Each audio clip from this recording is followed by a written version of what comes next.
You adopt a new flexion and bend, put him on a new outside rein. The rhythm, the amount of energy he's bringing to the table shouldn't vary. Good. Find that leg yielding feel, engage his inner hind leg. Yes, good. And then forward and canter. So he stayed very, very steady in the bridle. I think he could have taken your cue a little more promptly. So yeah, let's try the transition again. So think of leg yielding him. The canter's lovely. Before, during, and after the down transition. Yep, activate his inside hind leg. Let me think about that leg yielding feel. Little tap if you need to activate his inner hind. Yes, and then leg yield him essentially into the canter transition. So he stays very nice and steady. Yeah, and forward and canter, so I wouldn't go too long before redoing that one. You know, when you redo your transitions, that's the way that you can indicate to him that that wasn't quite up to snuff. So, yeah, left bending, leg yield him before, during, and after your canter transition. So, little leg yield feel and forward, engaged to your canter.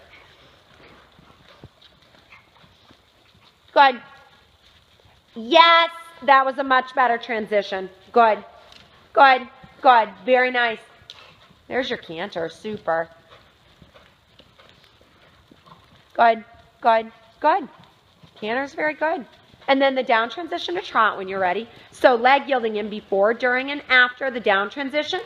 Forward and trot, engaged inner hind leg. And then when you're ready, I'd bring him down to the walk, but keep him organized in the walk. Play with being able to work the walk after having worked the trot, rather than, letting him have his break right away. Come at, yeah, and forward and walk. You know, the walk in some ways, good. It is the hardest gait to work with, particularly with a horse that can be a little bit on the lazy side, okay? Yeah, and little tap. And then if you feel like you're just constantly nagging him in the walk to move a little bit more forward, you may even try a couple transitions into the trot and then back down to the walk again, although this is better and he's softer, huh? So, yeah, with the walk, I would work it after the trot, after the canter, rather than letting him come down to the walk and immediately taking a break.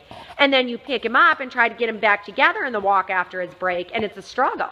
So he needs to go a little bit more forward in this trot. So have him commit to the trot for half a circle, and then back down to the walk and forward in the walk.